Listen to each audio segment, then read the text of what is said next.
आज का दिन संविधान दिवस के रूप में हम मना रहे हैं। और जैसा कि पूर्व वक्ताओं ने बताया, 26 नवंबर सन 1949 को भारत का ये संविधान जो वर्तमान में अभी चल रहा है, ये 26 नवंबर 1949 को बनकर तैयार हुआ था। और इसी कारण से आज के दिन को हम संविधान दिवस के रूप में मना रहे हैं। और यही संविधान जो बनकर 1949 में तैयार हुआ था, वो 26 जनवरी 1950 को हमारे देश में इसे लागू किया गया था। संविधान प्रत्येक देश के होते हैं और हर देश का अपनी एक विशेषता होती है। संविधान मूल रूप से नियमों की एक किताब है।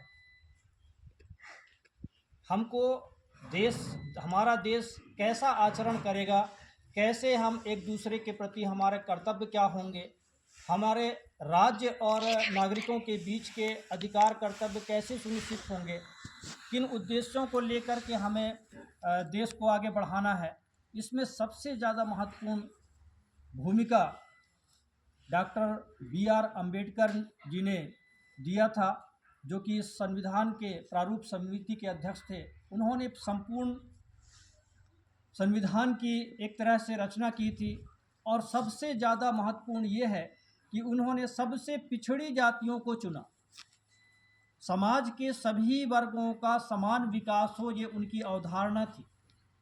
चाहे वह कितनी भी पिछड़ी जाति का क्यों ना हो, उसको विकास के लिए समान अवसर मिलना चाहिए, ये उनका संघर्ष था। और उन्हीं की बदौलत आज हम इस शिक्षण संस्था में इतनी सारी बालिकाओं को देखते हैं। बच्चों की संख्या बहुत कम है, बालिकाओं की संख्या बहुत ज़्यादा है। और ये देन डॉक्टर बी.आर. अम्बेडकर की है। जब भारत देश में सामाजिक बुराइयां इतनी ज़्यादा व्याप्त थी कि आप शिक्षा के बारे में तो सोच ही नहीं सकते थे कि एक बालिका, एक महिला स्कूल तक पहुंच जाए, ये तो असंभव था, चाहे वह किसी भी जाति का।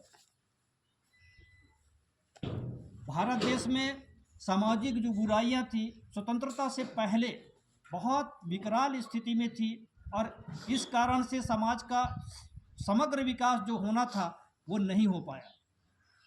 बाबा साहब इस बात के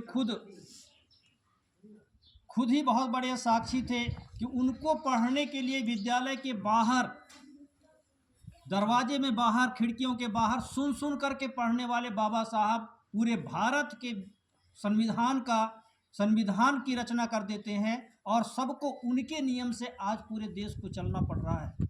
तो हमारे अंदर योग्यताओं की कमी नहीं है, हमारे अंदर सिर्फ अवसर की कमी है। हमको अवसर प्रदान नहीं हो रहा था। आज स्वतंत्रता के 75 वर्ष बीत चुके हैं और इन 75 वर्षों में ऐसा नहीं है कि आज हमने विकास नहीं किया है। आज जहां स्कूलों में बहुत दूर तक 12-12, 15-15, 20-20 किलोमीटर तक हमारे बच्चे स्कूल जाने के लिए संघर्ष करते थे उस समय, आज 3-3, 4-4 किलोमीटर के अंतर्गत शिक्षण संस्थान खुले हुए हैं। आज आप देख रहे हो बालिकाओं को छात्रवृत्ति योजना, बालिकाओं को साइकिल मिलना, वो निःशुल्क पुस्तक मिलना, शिक्षा का अधिकार जो अधिनियम है, उसके अंतर्गत 14 वर्ष तक के बच्चों को निःशुल्क शिक्षा का प्रावधान है, जो कि कक्षा 8वीं तक संपूर्ण बच्चों को उनको पुस्तक भी मिलता है, उनको यूनिफॉर्म मिलता है, उनको भोजन भी मिलता है। सब प्रकार की सुविधाएं जो मिल रही हैं, ये संविधान के कारण मिल रही है। समानता, चूंकि हमारा जो समाज है समान विकास नहीं कर रहा था। समाज के कुछ ऐसे धनाढ़ वर्ग थे, ऐसे उच्च वर्ण के लोग थे जो ऊंचे से ऊंचे पदों पर बैठे हुए थे और वहां तक हम लोगों को आने ही नहीं दे रहे थे। हम लोगों को कहने का अर्थ है जो पिछड़ी जाति के लोग थे, जो वहां तक पहुंचे नहीं, कभी विकास को जाने नहीं, कभी देखे नहीं, उन लोगों तक ये चीज़ असंभव था।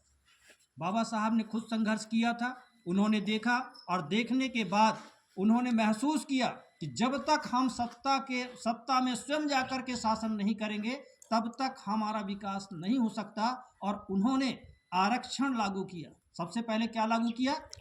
आरक्षण। और उस आरक्षण के तहत हमारे जो गांव के लोग हैं, सरपंच बन रहे हैं, जनपद सदस्य बन रहे हैं, और विधायक बन रहे हैं, सांसद बन रहे हैं, उसी आरक्षण के तहत बन रहे हैं। आप देख रहे हो ना कि आपके गांव का सरपंच केवल आदिवासी ही होगा, दूसरा नहीं हो सकता है ना, कि दूसरा है, नहीं हो सकता। वो आरक्षण है, उस जाति को आरक्षण है कि आप आगे आइए, उस माध्यम से आप आगे बढ़िए, अपने समाज को आगे लाइए।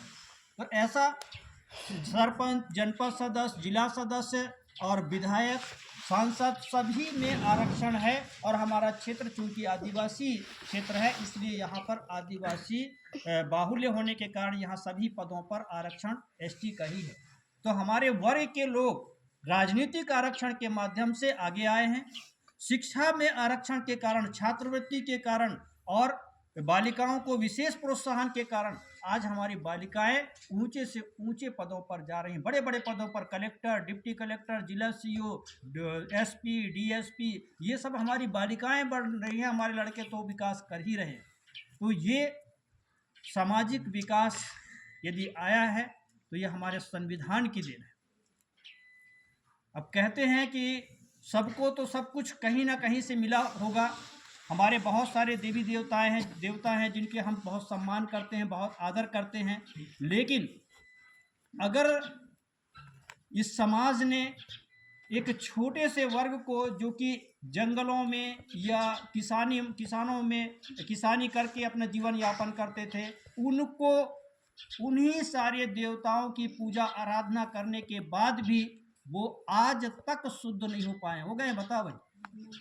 अगर कोई उच्च वर्ण का व्यक्ति आज भी आपको कई ऐसी जगह हैं जहां पर हम जैसे लोग, आप जैसे लोग, अगर हम उसको छू देते हैं तो उनको नहाना पड़ता है। सोचिए, वो समाज की उस कल्पना कीजिए कि आज से 75 साल पहले वो समाज कैसा रहा होगा। लेकिन बाबा साहब अम्बेडकर ने संविधान में छुआछूत की मूल भावना को अलग कर दिया और सभी को समान अधिकार दिए। उसी के वजह से आज हम एक साथ एक जगह पर बैठे हुए हैं